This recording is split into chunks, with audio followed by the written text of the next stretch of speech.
వచ్చారు, కానీ ఒక్కటిగానే అబ్రహాము సంబోధిస్తున్నాడు. తరువాత నేటి సువార్త పాఠ్యభాగంలో కూడా మనం చూడగలిగితే అక్కడ మత్తయి సువార్తికుడు ఏమని మాట్లాడుతున్నాడు అంటే 28వ అధ్యాయంలో 18వ వచనాన్ని 19వ వచనాన్ని మనం గనక పరిశీలనగా చూస్తే వచ్చి 19వ వచనంలో తెలియపరుస్తున్న మాట, మీరు వెళ్ళి సమస్త జనులను శిష్యులనుగా చేయండి, తండ్రి యొక్కయు కుమారుని యొక్కయు పరిశుద్ధాత్మ యొక్కయు. అమ్మా, ఒకే పదజాలం వాడాడు, నామము. తండ్రి, కుమారుడు, పరిశుద్ధాత్మ, ముగ్గురు నామాలు కదా, 3 నామములు వాడాడు. మనకున్న తెలుగు వ్యాకరణ ప్రకారంగా 2 కంటే ఎక్కువ ఉన్న వ్యక్తులను బహువచనంతో సంబోధించాలి కదా. ఇప్పుడు ఇదిగోండి, ఆ బెంచ్లో 4 వ్యక్తులు కూర్చొని ఉన్నారు, నలుగురు అని అన్నాం, అంతేగాని ఒక్కరే అని అనగలనా? ఎందుకని? బహువచన సంబోధనం వ్యాకరణానుసారం. కానీ ఇక్కడ గమనించండి, వ్యాకరణ మిస్టేక్ కాదు, ఇక్కడ 3 విధి విధానాలను కనుపరుస్తున్న ఒక్కడే దేవుడు. అందుకనే మన సౌవార్తిక లూథరన్ సంఘాలలో, లూథరన్ సంఘము, బ్యాప్టిస్ట్ సంఘము, చర్చ్ ఆఫ్ సౌత్ ఇండియా సంఘము, సౌత్ ఆంధ్ర లూథరన్ సంఘము, ఇలాంటి సంఘాలలో నేటి దినాన్ని చాలా పండగలుగా ఆచరిస్తారు. ఎందుకనంటే ముగ్గురిని ఏకత్వంలో చూసి ఆరాధించగలుగుతూ ఉన్నాం మనం. అయితే ఆ ఆరాధించు మనము ఎలా ఉండాలి, ఏం చెయ్యాలి అనే దాని గురించి నేటి దిన ధ్యానంలోనికి మనం ముందుకు కొనసాగుదాం. మూలవాక్యముగా యెషయా గ్రంథము 6వ అధ్యాయము 1వ వచనాన్ని చూద్దాం ప్రియులరా. రాజైన ఉజ్జియా మృతి నొందిన సంవత్సరమున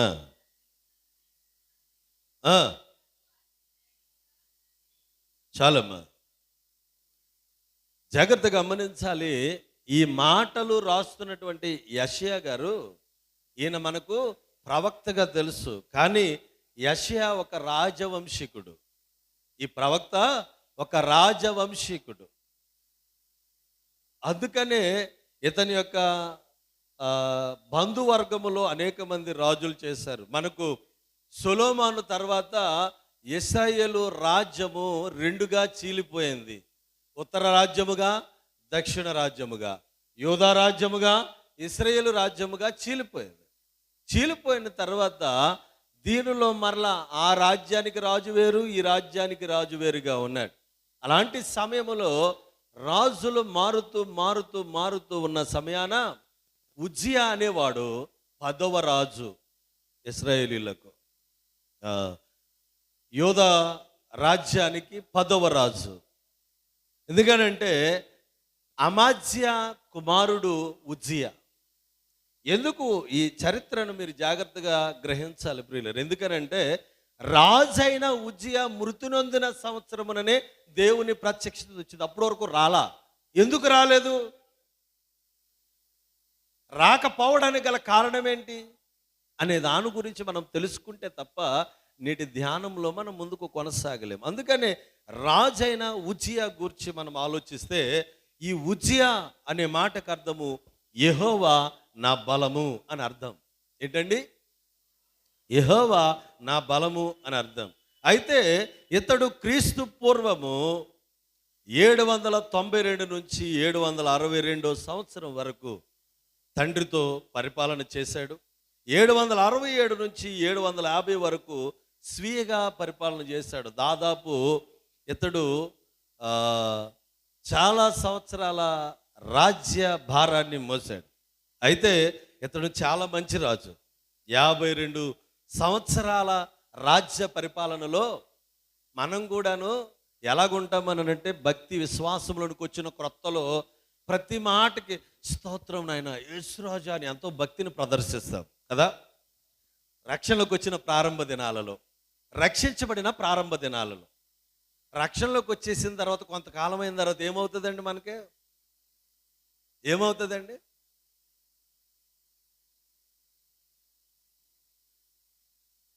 ఏం కాదు అయ్యా, సన్నగిల్లిపోయిందా? రైట్. భక్తి సన్నగిల్లదండి, భక్తి ఎక్కువైపోయి గర్వం వచ్చేస్తుంది. ఎందుకో తెలుసా? నేను ఎన్ని సంవత్సరాలు అనుకుంటున్నావు? మా తాత, మా నాన్న, నేను ఇక్కడే. ఏం చెప్తున్నావు నువ్వు? ఏమొస్తుందండి? భక్తి కాస్త ముదిరి గర్వంగా మార్చబడుతుంది. నేను కూడా గొప్పగా చెప్పుకుంటాను. మా తాతయ్య గారు తాడేపల్లిగూడెం నుంచి సీతానగరం వరకు కూడా సైకిల్ మీద ఒక అభిషక్తుడిగా, ఒక గురువుగా పాఠాలు చెప్తూ సువార్తను ప్రకటించాడు ఆయన. చాలా గొప్పగా చెప్పుకుంటాను. నా పేరు ఆయన పేరు ఒకటే. కాకపోతే ఏంటంటే ఆయనకు ఇంకో ముందు ఒక తలకాయ ఒకటి ఉంది. పెద్ద జాకోబు గారు మా తాతగారి పేరు. ఇద్దరు అన్నదమ్ములలో చిన్న జాకోబు ఒకరు, పెద్ద జాకోబు ఒకరు. గొప్ప పరిచర్య చేశారని అని చెప్పుకుంటాను. తర్వాత ఆయన పిల్లల్లో 4వ వాడు మా నాన్నగారు. ఆయన సేవ చేశాడు. 60 సంవత్సరాలుగా సుదీర్ఘమైన పరిచర్య చేశాడు ఆయన. మేము మా ఇద్దరు అన్నదమ్ములు కూడా లూథరన్ సౌవార్ధిక సంఘంలోనే సేవకులు. ఏమైపోద్దండి మా తాత, నేను, మా నాన్న ఏమొచ్చేస్తుందో చివరికరికి. ఈడు కూడా అంతే తయారయ్యాడు. రాజైన ఉజ్జియా ముందు చాలా మంచిగా ఉన్నాడు. ఎన్ని మేలుకరమైన కార్యాలు చేశాడు అని అంటే, అన్ని మేలుకరమైన కార్యాలు చేసి, ఇంకొకటి రాచరికం అనేసరికి మొనార్క్ ప్రొసీజర్లు వెళ్ళటం కాదు. అంటే చేయండి ఇచ్చేయండి అంటాం కాదండి. ప్రతి దానికి కూడా నిపుణత అనేది చాలా ప్రాముఖ్యం. రెండవది ముందస్తు ఆలోచన, ప్రణాళిక అనేది చాలా ప్రాముఖ్యం. వీడికి అన్నీ ఉన్నాయి ఉజ్జియాకి. ఎందుకనంటే మంచి సైన్యాన్ని సమకూర్చుకున్నాడు. తర్వాత ఇతనికి గార్డెనింగ్ వర్క్ అంటే చాలా ఇష్టం. ఇతడు ఆ ప్రాంగణం అంతటిని కూడా తోటలతో నింపి వ్యవసాయాన్ని అభివృద్ధి పరిచాడు. సమృద్ధిగా సస్యశ్యామలుగా ఉంచాడు రాజైన ఉజ్జియా. ఇలా ఉంచిన పిమ్మట 52 సంవత్సరాల పరిపాలన దక్షత అంటే ఏమవుతుందండి? ఆటోమేటిక్గా గర్వము పీక్స్లోకి వచ్చేస్తుంది. సర్టన్ టైం వచ్చిన తర్వాత అప్పుడు వరకు రాజుగారైనా, నువ్వు ఎవరివైనా, ఏ హోదాలో ఉన్నా, దేవుని సన్నిధికి వచ్చావనంటే, దేవుని యొక్క గుడారంలోకి వచ్చావనంటే, యాజకుడు ఏం చెప్తే నువ్వు అదే చేయాలా. నేను రాజుని కాదా అని బిల్డప్ ఇస్తే కుదరదు. నువ్వు ఎవడవన్నా కావచ్చు, ఏ అధికారంలోనైనా ఉండొచ్చు, ఏ స్థాయిలోనైనా ఉండొచ్చు. అది బయట. మందిరంలోకి వచ్చిన తర్వాత దాదాపు 80 మంది యాజకులు ఇక్కడ పరిచర్య చేస్తున్నారు. దేవుని మందిర ప్రాంగణంలో 80 మంది యాజకులు పనిచేస్తుంటే, ఇప్పుడు సీరియస్గా మీలో ఎవరన్నా వచ్చేసి నేను ఆరాధన చేస్తాను లాగండే అని పక్కకు లాగేశారు అనుకోండి, నన్ను ఎలా ఉంటుంది? ఎలా ఉంటుందండి? మీలో ఎవరన్నా ఒకరు వచ్చి అక్కడి నుంచి లోపలికి రాకూడదని మనం ఒక నియమం పెట్టుకుని ఏర్పాటు చేసుకున్నాం. సీరియస్గా నువ్వు లేకవయ్యా నేను ఆరాధన చేస్తాను అని అన్నావు అనుకోండి, ఎలా ఉంటుంది? ఎలా ఉండదా? రాజైన ఉజ్జియా చేసిన పని అదే. వచ్చాడు, దూపదీపం పట్టుకున్నాడు. వండే వదలుగా, నేను రాజునే, నేను ధూపం వేస్తానని వచ్చాడు. అప్పటికి 80 మంది యాజకులు వచ్చి వారిస్తున్నారు. అయ్యా నువ్వు రాజు అయితే అయ్యి ఉండొచ్చు కాక, యాజక పరిచర్యలోనికి నువ్వు వేలు పెట్టకూడదు అని అంటే, అందరిని తోసిపుచ్చి కళ్ళెర్ర చేసి చూస్తున్నాడు. మనకు వచ్చింది అదేగా. ఒకవేళ రాజు కాబట్టి అందరూ భయపడొచ్చేమో, ఆయన భయపడ్డా. మనల్ని భయపెడతాడు ఆయన. యాజకులు చూస్తూ ఉండగానే నుదుట కుష్టు రోగం వచ్చేసింది. ఎవరికండి? గుర్తుపెట్టుకోండి ప్రియులారా, చరిత్ర బైబిల్లో దొరకదు అంతగానే. చరిత్ర దొరకదు. చెప్తున్నప్పుడు జాగ్రత్తగా ఎక్కించుకుంటే స్టోర్ అయి ఉంటుంది. ఈ రాజు అయిన ఉజ్జియా చాలా చక్కగా పరిపాలన దక్షత కలిగి ఉన్నాడు. రాజ్య సంరక్షణ కొరకు సైన్యాన్ని ఏర్పాటు చేసుకున్నాడు. సస్యశ్యామలమైన స్థితిని ఏర్పాటు చేశాడు. కొంతకాలమైన తర్వాత గర్వాంధుడై దేవుని యొక్క గుడారంలోనికి వచ్చి దూపము వేయుట తన బాధ్యత కాదు అని తెలిసిన గర్వాంధుడై దూపం వేయడానికి యాజకులు చేయాల్సిన పని యాజకుడినే చేయనివ్వాలి. అందుకే మన పెద్దోళ్ళు అంటారు, కుక్క పని కుక్కే చెయ్యాలి. తర్వాత మాట వినపడతలా, గాడిద పని గాడిదే చెయ్యాలి. కుక్క పని గాడిద చేస్తే అది బాగా చెప్పారు, దెబ్బలే తింటది. ఎందుకని? దొంగోడొస్తే కుక్క మొరగాలి, దొంగోడొచ్చారని తెలుస్తుంది. అదే గాడిద గాడిరిచ్చిందంటే దీనికి ఏమైందని పెడేలు మరి చరిచేస్తాడు. కాబట్టి యాజకులకు అప్పగించిన బాధ్యతని యాజకుడే చేయనివ్వాలి. అలా చేయనివ్వకుండా అడ్డుపడినప్పుడు దేవుడు అతనికి కుష్టు రప్పిస్తే, కుష్టు వ్యాధి వచ్చిన తర్వాత మందిర పర్మిసెస్లో ఎక్కడ ఉండడానికి లేదు, ఈవెన్ ఆ రాజ్యంలో ఉండడానికే లేదు. ఎందుకంటే ఇప్పుడంటే అందరూ కూడా జనజీవన సవంతులు కలిశారు. ఒకప్పుడు మనకు కూడా అదే పరిస్థితి. కుష్టు వ్యాధిగ్రస్తులు అందరూ కూడా ఊరు వెరుపల పాకలేసుకుని ఉండేవాళ్ళు, తెలుసా? ఏమండి, చూసేవాళ్ళు కదా. ఇప్పుడంటే జనజీవన స్రవంతిలో ఉండి దానికి మందులు వచ్చటను బట్టి అందరిలో మిళితమై జీవించగలుగుతున్నారు. అలాంటి దౌర్భాగ్యపు స్థితిలోకి వెళ్ళిన తర్వాత దేవుని ప్రత్యక్షత నిలిచిపోయింది. దేవుని ప్రత్యక్షత లేదు. అప్పుడు వరకు కూడా మీరు ఎలా నడుచుకోండి, మీరు ఎలా చెయ్యండి, దాని మీదకి యుద్ధానికి వెళ్ళండి, జయమును పొందండి అని ప్రతిదీ కూడా దేవుడు తన ప్రత్యక్షతలో చెప్పిన ఆ ప్రత్యక్షత నిలిచిపోయింది. నిలిచిపోతే మరలా ఎప్పటి వరకు అని అంటే ఇతడు 52 సంవత్సరాలు కుష్టు వ్యాధి వచ్చినా కూడా దూరం నుండి పరిపాలన చేశాడండి. ఊరు వెలుపల నుండి ఒక ప్రత్యేకమైన ఇంటిలో ఉండి పరిపాలన చేశాడు. అతడు చచ్చిపోయే వరకు కూడా దేవుడు దర్శనం ఇవ్వాల. ఆ దర్శనం ఇచ్చిన తర్వాత, దేవుడు దర్శనం ఇచ్చిన తర్వాత ఎవరికి ఇచ్చాడండి ఆ దర్శనం? చూడండి ప్రియులరా, ఆ దర్శనం ఎవరికి ఇచ్చారు ఏంటి అనే దాని గురించి మనం ఆలోచిద్దాం. ఒక్కసారి చూద్దాం ప్రియులరా. యెషయా గ్రంథంలో మనం ఆలోచిస్తే ఇక్కడ దేవుడు యెషయాను దర్శించాడు. దర్శించి ఏమంటున్నాడు అనంటే, అక్కడ దర్శనములో దేవదూతలు 6 రెక్కలు ఉన్నాయి. 6 రెక్కలతో ఏం చేస్తున్నాయండి? మనకి ఇదొక హెచ్చరికమా? ఏం చేస్తున్నాయి? 2 రెక్కలతో ముఖాన్ని కప్పుకున్నాయి, 2 కాళ్ళను కప్పుకున్నాయి, 2 ఎగురుతున్నాయి. అంటే దేవుని సన్నిధి ప్రాంగణమున నీ నడినెత్తి నుంచి అరికాల వరకు జాగ్రత్తగా చూసుకోమని హెచ్చరికది చేస్తూ పరిశుద్ధుడు పరిశుద్ధుడు పరిశుద్ధుడని గాన ప్రతిగానములు చేస్తూ ఉన్నాయి. అలాంటి సమయమున దేవుడు ఏం చేశాడు అనంటే, ఇక్కడ యెషయాకు దేవుడు తన పని నిమిత్తమై సిద్ధపరచడానికి వస్తుంటే యెషయా ఏం చేస్తున్నాడు తెలుసా? నిరాకరిస్తూ ఉన్నాడు. అందుకే నేటి దిన మన ధ్యానాంశం ఏమిటనంటే, దేవుడు నిన్ను సిద్ధపరుస్తున్నప్పుడు వద్దు అని నువ్వు అనొద్దు.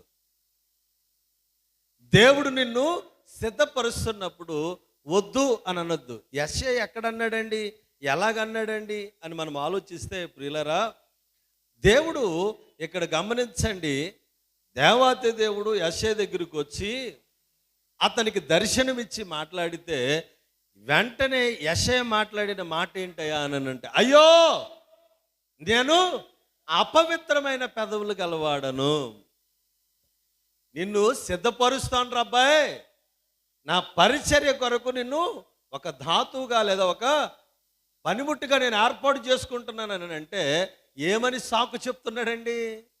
నేను అపవిత్రమైన పెదవులు గలవాడను. రైట్? మీరు ఎప్పుడన్నా, ఇక్కడ చాలామంది పెద్దవారు ఉన్నారు, తల్లులు అలాగే తండ్రులు ఉన్నారు. మీరు చంటి పిల్లల్ని కొంచెం నెలల్లో ఎదుగుతూ ఉండగా, సంవత్సరాల్లో ఎదుగుతూ ఉండగా పిల్లల్ని మంచి నీట్గా రెడీ చేస్తారు కదా. స్నానం చేయించే ముందు శుభ్రంగా నూనె రాసి నలుగెట్టి, ఇప్పుడు ఎవరో తామట్లు అంతా కూడా జాన్సన్ అండ్ జాన్సన్ ఈ సబ్బులతోనే రుద్దుతున్నారు. ఇప్పుడు నలుగెట్టే బాపత లేదు. ఎత్తుతున్నట్టు వాడు ఏమో చేతులు ఎలా పెడతాడు, ఎలాగ తీసి తోముతా ఉంటారు, అవునా కదా? ఆ తోమి ఆడు గొక్కెట్టి ఏడిచేస్తంటే పడుకోబెట్టి, నాలంటాడైతే సగం పౌడర్ డబ్బా రాసేస్తాడు.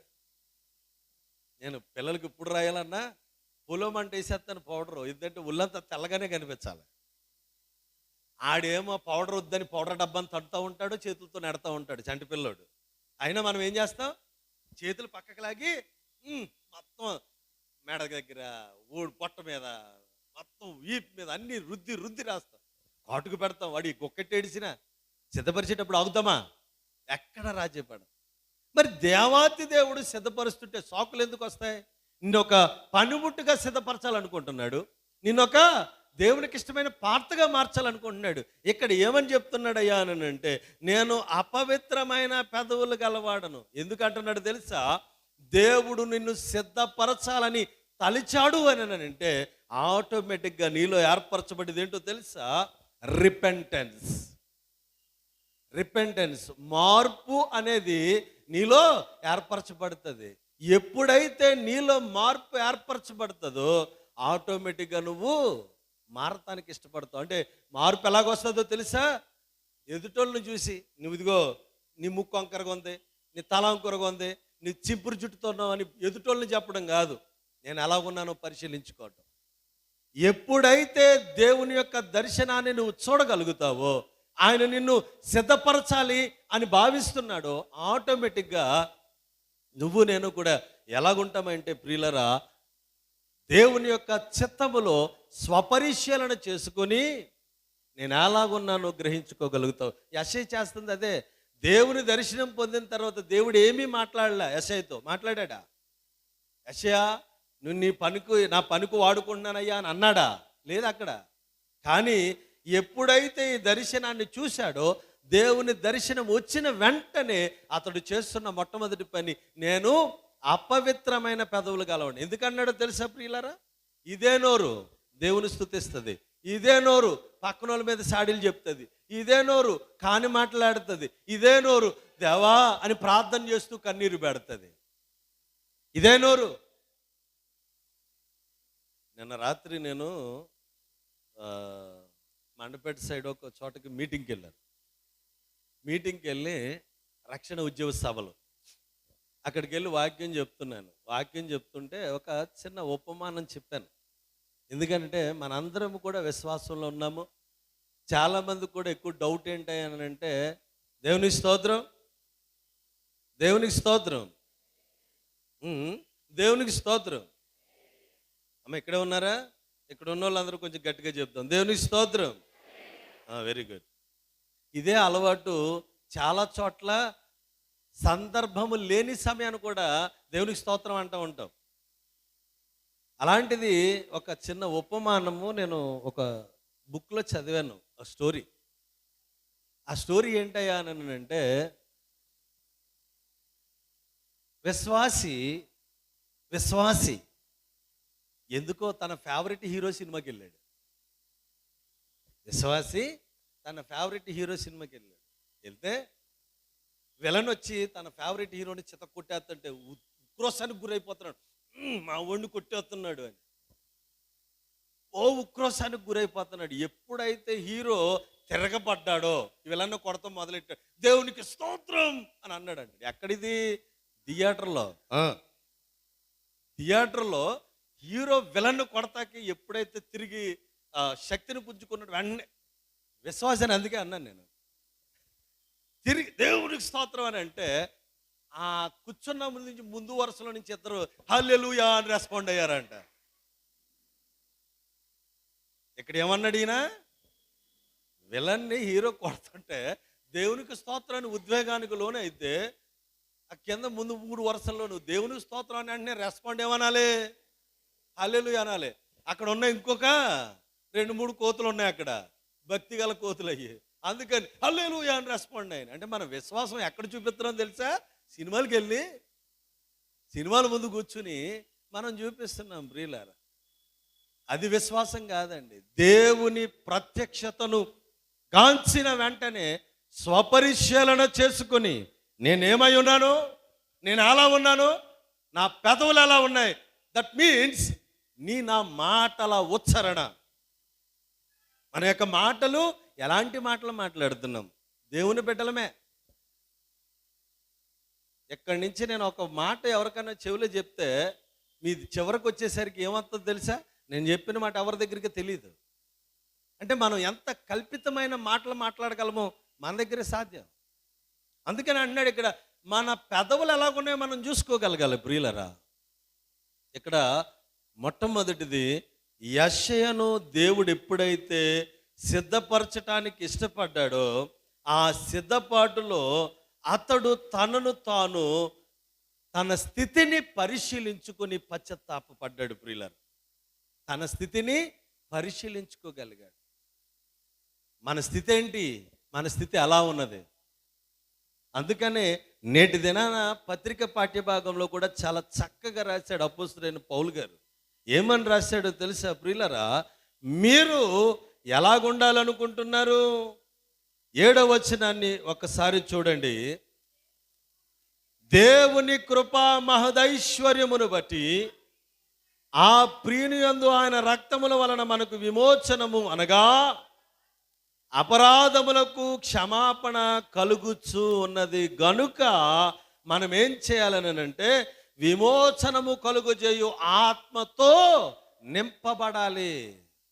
మన పరిస్థితి గ్రహించుకున్నప్పుడు మనలో ఉన్న పాప ఛాయలన్నీ విడిచిపెట్టి, మనలో ఉన్న దేవునికి హేయమైన విడిచిపెట్టి, మనలో ఉన్న అపవాది పంకిలమైన స్థితిగతులన్నీ విడిచిపెట్టి ఏం చేయాలి? ఆత్మతో నింపబడాలి. ఏ ఆత్మతో? మన శుక్రవారపు ఆరాధనలో చెప్పాను, నిన్నే 2 days బ్యాక్ ఏం చెప్పాను?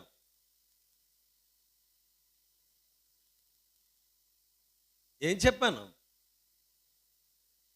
ఆత్మతో నింపబడే స్థితి గూర్చి 2 రోజుల క్రితందే మర్చిపోతున్నారంటే, వచ్చి పోయిన ఆదివారం ఏంటి అని అడిగితే ఎలాగే చూస్తారేమో నా ఇంకా. వాక్యాన్ని మనసులో పెట్టుకోండి అమ్మా. చాలాసార్లు చెప్తున్నాను, రానున్న దినాల్లో మీకు పరిశుద్ధ గ్రంథం దొరకదు. Damn sure. పరిశుద్ధ గ్రంథం దొరకదు. తర్వాత ఇప్పుడు క్యాలెండర్లు వేసుకునే స్వాతంత్రం ఉండదు. మొత్తం అంతరించిపో దేవుని వాక్యము బుర్రలో నుంచి మనసులోకి రావాలి తప్ప ఇంకెక్కడ బయట దొరకదు. అలాంటి గొడ్డు దినాలు రాబోతున్నాయి. Be careful. అందుకని వాక్యాన్ని హృదయం అనే పలక మీద రాసుకుని పదిలం చేసుకోండి. దేవుడు ఏమంటున్నాడు అని అంటే, దేవుడు మనల్ని సిద్ధపరుస్తున్నప్పుడు మన స్థితి ఏంటో అనేది మనం ఎరిగి పశ్చాత్తాప పడితే, ఆ పశ్చాత్తాప పడిన తర్వాత దేవుడు చేయమంటున్న పని ఏంటయ్యా అని అంటే, ఆత్మచేత మనము నింపబడి విమోచక పొందిన వారముగా ఉండగలగాలి. రెండవదిగా మనం గమనిస్తే ప్రియులరా, ఇక్కడ ఏమంటున్నాడు అని అంటే, జాగ్రత్తగా యెషయా గ్రంథాన్ని మరొకసారి మనము చూచినట్లయితే, యెషయా గ్రంథంలోనే ఎంత సవివరంగా తెలియపరుస్తున్నాడు. రెండో విషయాన్ని మనం చూద్దాం. ఏమంటున్నాడయ్యా అని అంటే, ఎప్పుడైతే దేవుని దర్శనము మనకిచ్చాడో, దేవుడు మనల్ని సిద్ధపరచడానికి ప్రయత్నం చేశాడో, ఆటోమేటిక్గా మన స్థితి మార్చబడుతుంది. ఆత్మీయ స్థితిలోనికి మనము ట్రాన్స్ఫార్మ్ అవుతాం. రెండవదిగా ఏమంటున్నాడంటే, దేవుని ప్రత్యక్షత వలన 7వ వచనం చూడండి. యెషయా గ్రంథం 6వ అధ్యాయం 7వ వచనంలో మాట్లాడుతున్నాడు. దేవుని ప్రత్యక్షత, దేవుడు మనల్ని సిద్ధపరిచే విధానం ఏంటంటే, నీ స్థితిని సరిచేస్తాడు. రెండవది, నిన్ను శుద్ధీకరిస్తాడు. ఎలాగనా? చిన్నపిల్లలు చూడండి, బురదలో దొల్లేస్తారు, అక్కడే వాష్రూమ్కి వెళ్ళిపోతూ ఉంటారు. అవన్నీ కూడా తల్లి ఎంత ఓపికగా శుభ్రపరుస్తుందో కదా. తన దేహానికి అంటిన మురికిని ఏ రీతిగా శుద్ధీకరిస్తుంది ఒక తల్లి. తల్లి కంటే మిన్నగా ప్రేమించు దేవుడు నిన్ను నన్ను కూడా మనకు ఆపాదింపబడిన, మన కంటబడిన మాలిన్యం అంతటిని తీసివేయడానికి ఆయన శుద్ధీకరించడానికి ఇష్టపడ్డాడు. అందుకనే రెండవది ఏంటయ్యా అనంటే, శుద్ధీకరణ చేసి మనల్ని ప్రత్యేకిస్తాడు ప్రియులారా. అయితే యెషయా మొదటిసారి తన స్థితిని గుర్తెరిగినప్పుడు తను పిలుపుకు లోబడుతున్నాడా అని అంటే, అక్కడ లోబడలా. నేను అపవిత్రమైన పెదవులు గలవాడను అని చెప్పి దేవుని పనికి ముందుకు రాలేదండి. రెండవదిగా ఇక్కడ శుద్ధీకరణ జరిగిన తర్వాత కూడా ముందుకు రాలేదు ప్రియులారా. కారుతో నిప్పు తీసుకొచ్చి పెదవులకు తగిలించగా పొరల వంటివి రాలిపోయినాయి. శుద్ధీకరించబడ్డాడు. శుద్ధీకరించబడిన తర్వాత ఏమన్నా మార్పు వచ్చిందా? ప్రభుతో వెళ్ళగలిగాడా? అందుకే నేటి స్వార్థ పాఠ్యభాగంలో ఏమంటున్నాడో తెలుసా? మనం చదువుకున్న 19వ వచనం 28వ అధ్యాయంలో, కాబట్టి మీరు వెళ్ళి ఎవరిని వెళ్ళమన్నాడండి అక్కడ? యాజకుల్ని వెళ్ళమన్నాడా? లేవీల్ని వెళ్ళమన్నాడా? సువార్థికుల్ని వెళ్ళమన్నాడా? బోధకుల్ని వెళ్ళమన్నాడా?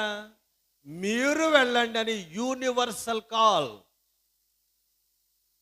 అది అందరికీ చెప్పాడు. నువ్వు దేవుని అంగీకరిస్తే, దేవుని పనిముట్టుగా ఉండాలనుకుంటే, దేవుని యొక్క పనిలో బాలిభాగం పొందాలని అంటే నీవు వెళ్ళి ఏం చేయాలి?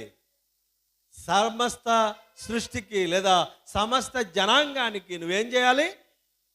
సువార్తను మీరు వెళ్ళి సర్వ సృష్టికి సువార్తను ప్రకటించండి. ఎక్కడ ప్రకటిస్తున్నామండి ప్రియులారా? మన ఇంట్లో ప్రకటించగలుగుతున్నామండి? మన ఇంట్లో కుటుంబ ప్రార్థన చేసుకుంటున్నామండి? మన ఇంట్లో వాక్యాన్ని చదువుకుంటున్నామండి? ఎంతమంది కుటుంబాలలో మీరు వాక్యాన్ని చదివి మీ బిడ్డల చేత చదివిస్తున్నారు చెప్పండి ప్రియులారా? ఏకీభవిస్తున్న విశ్వాస జనాంగం అంతటిని అడుగుతున్నాను, ఎంతమంది మీరు వాక్యం చదువుకుని మీ బిడ్డల చేత చదివిస్తున్నారు? ఎంతమంది మీరు ప్రార్థించి బిడ్డలను ప్రార్థన చేయిస్తున్నారు? ఆదివారం శుక్రవారం ఎక్కడ లేని భక్తి వచ్చేస్తుంది మనకి. ఏంటమ్మా ఉపవాసమయ్య గారు,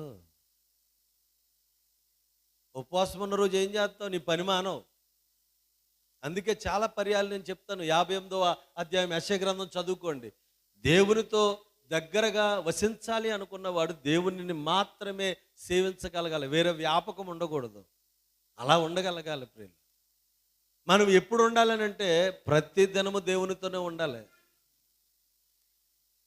కానీ మనం ఏం చేస్తున్నామని అంటే దేవాతి దేవుని యొక్క విధిని మనము అధిరోహించేసి దాన్ని దాటి మన ఇష్టం వచ్చినట్టుగా బిహేవ్ చేయడానికి ఇష్టపడుతున్నాం. అందుకే ఇక్కడ అన్నాడు, దేవుడు నిన్ను శుద్ధీకరిస్తున్నాడు తన పని కొరకు పరిశుద్ధమైన పాత్రగా ఉండాలని. కానీ మనమేం చేస్తున్నామని అంటే మాలిన్యముతో నింపబడిన వారమై మలినముతోనే పరిసయుల్లాగా, లోపలేమో అజితేంద్రియము దోపు లోపల అలాగే ఉంటున్నాయి, బయటికి మాత్రం పరిశుద్ధుల్లా బిల్డప్లు. లోపలేమో ఈర్ష్య, కక్షలు, స్వార్థాలు, అసూయలు ఇవన్నీ లోపల ఉంటాయి. బయటకు వందనాలు బ్రదర్, వందనాలు సిస్టర్, ఎవడ చెప్పమన్నాడండి? అంటే మనుషులకు ముఖస్థుతి కావాలా? దేవాది దేవుడు నీ హృదయాంతరంగంలోనికి తొంగి చూస్తాడండి. ఎందుకో తెలుసా? దావీదు భక్తుడు ఇలాంటి చాలా క్లియర్ కట్గా రాస్తాడు. హృదయాంతరంగాలను పరిశోధించి పరిశీలించగల దేవుడైన, బయటికి ప్రేమ కారిపోతున్నట్టుగా నవ్వు రాదు, ఏవి రాదు, కానీ నవ్వేస్తాం అప్పటికప్పుడు. ఆర్టిఫిషియల్ ఇంటెలిజెన్స్ ఇప్పుడు ఎంత ప్రమాదమో, ఆర్టిఫిషియల్గా మనం చేసే పనులు కూడా అంతే ప్రమాదం. భవిష్యత్తుకి ఎంత ఉపయోగమో ఏఐ టెక్నాలజీ అంత ప్రమాదం, అంతకంటే రెట్టింపు ప్రమాదం ఉంది. అలాగే యాంత్రికమైన మెకానికల్ లైఫ్ స్టైల్ అనేది విశ్వాస జీవితానికి చాలా ప్రమాదం. అందుకనే ప్రభు చిత్తములో నీ స్థితిని ఎరిగిన తర్వాత ప్రభు నిన్ను శుద్ధీకరించాలనుకుంటున్నప్పుడు ఆ ప్రభు యొక్క చేతిలో పనిముట్టుగా ఉండాలి తప్ప ఏం చేస్తున్నామంటే మనం మొరాయించి కూర్చుంటున్నాం. అందుకే ప్రభు బాధ్యత అప్పగిస్తున్నాడు, వెళ్ళు సర్వ సృష్టికి సువార్తను ప్రకటించు. సర్వ సృష్టికి 12 మంది అపోస్తులు చీట్లు వేసుకుని ఆయా దేశాలకు వెళ్ళి మిషనరీలుగా పరిచర్య చేశారు. వారి యొక్క అంతిమ స్థితి ఎలా ఉందో తెలుసా అండి? ఒక అపోస్తుల్ని అయితే తల క్రిందులుగా కాళ్ళను తాళ్ళతో కట్టి మధ్యకి రంపంతో కోసేశారు. మొట్టమొదట సువార్త ప్రసంగికుడిని తల క్రిందులుగా సిలువే చంపేశారు. ఇలాగా ఒక్కొక్కరిని ఒక్కొక్క రీతిగా హతసాక్షులు అవడానికి వారు సిద్ధపడిపోయారు. కానీ మనమేం చేస్తున్నామంటే దేవుని సన్నిధికి రావడానికి కూడా బద్దకించేస్తాం. అందుకే అన్నాడు రెండవదిగా, శుద్ధీకరించబడిన తర్వాత దేవుని పనిముట్టుగా నువ్వు వాడబడాలి అని అంటున్నాడు. మూడవదిగా ప్రియులరా, మొదటిది ఏమని చెప్పాడు? తన స్థితి ఏంటో బయలుపరిచాడు యెషయా. రెండవది దేవుడు తన అపవిత్రతను శుద్ధీకరించాడు. మూడవదిగా తాను ఏం చేస్తున్నాడయ్యా అంటే 8వ వచనాన్ని చూడండి ప్రియులరా. నేను ఎవరిని పంపెదను, మా నిమిత్తము ఎవడు పోవునని ప్రభు సెలవీయగా వింటిని. జాగ్రత్తగా గమనించండి. మొదటిసారి తన స్థితి ఏంటో తెలిసినప్పుడు ముందుకెళ్ళా, తనను శుద్ధీకరించబడినప్పుడు ముందుకెళ్ళా. మూడవ పర్యాయము తాను పశ్చాత్తాపపడిన తర్వాత, పశ్చాత్తాపపడటం అంటేనండి, ఇప్పుడు ఈ ఆదివారం ఒప్పేసుకుని మరలా వచ్చే ఆదివారం వరకు తప్పులు చేయమని కాదు. ఒప్పుకొని విడిచిపెట్టిన తర్వాత మరలా దాని వైపు చూడకూడదు. ఒకవేళ చూసాము ఆ పాప పంకిలమైన జీవితం వైపునంటే పేతురు గారే రాస్తాడండి. 2 పేతురు పత్రిక 2వ అధ్యాయము 22వ వచనంలో మాట్లాడతాడు. ఏమంటాడు తెలుసు? అక్కడ ఒక సామెత చెప్తాడు పేతురు గారు.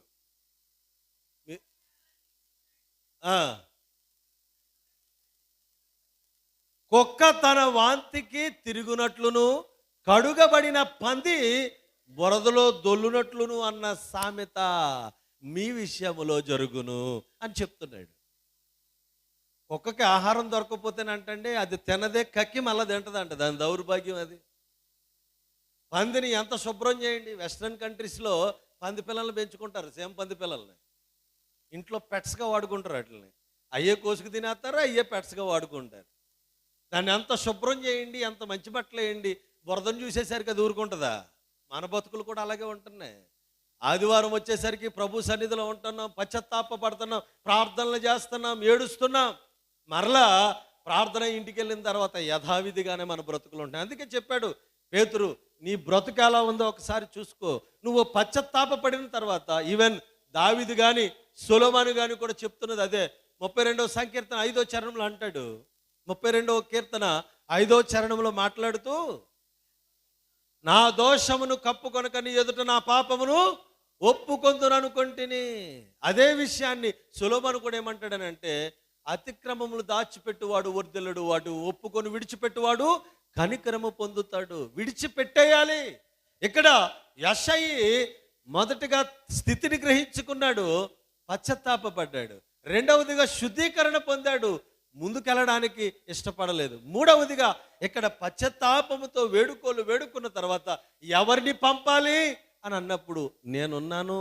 అందుకే మన కీర్తన పుస్తకాల మీద వెనక మధ్య భాగంలో హియర్ ఐ స్టాండ్ అని ఉంటుంది. మీ దగ్గర కీర్తన పుస్తకాలు ఉంటే ఇక్కడ రాయబడి ఉంటుంది హియర్ ఐ స్టాండ్ అని. మధ్యలో ఫేడ్ అవుట్ అయిపోయి ఉంటుంది, పెయింట్స్ పోతాయి కదా. ఎందుకు రాశాడో తెలుసా? ఆయన ఆరాధించడానికి నేను ఉన్నాను, ఆయన ప్రకటించడానికి నేను ఉన్నాను, ఆయన సువార్తలో పాలిభాగముగా నేనున్నాను అని ఆనాడు యెషయా అన్నాడు. ఈనాడు నువ్వు నేను అనగలుగుతున్నామా? పరితాపము పొంది ఒప్పుకున్న తర్వాత, శుద్ధీకరించబడిన తర్వాత. అందుకనే దేవుడు నిన్ను సిద్ధపరిచినప్పుడు, దేవుడు నిన్ను పిలుస్తున్నప్పుడు, దేవుడు నిన్ను శుద్ధీకరిస్తున్నప్పుడు నువ్వు వద్దు అని చెప్పొద్దు సుమి. ఇక్కడ యెషయా అన్నాడు, దేవుడు తనను దర్శించినప్పుడు వద్దని నిర్లక్ష్యపరిచాడు, తనను శుద్ధీకరిస్తున్నప్పుడు వద్దు అని నిర్లక్ష్యపరిచాడు, తనను పిలిచినప్పుడు నేనున్నాను అని అన్నాడు. కానీ అప్పుడు కూడా వెళ్ళలేదు ప్రియులారా. ఎవరిని పంపాలంటే నేనున్నాను అన్నాడు, కానీ నేను వెళ్తానని అనట్లా. అప్పుడు కూడా తను ఫార్వర్డ్ అవ్వలేదు. జాగ్రత్త.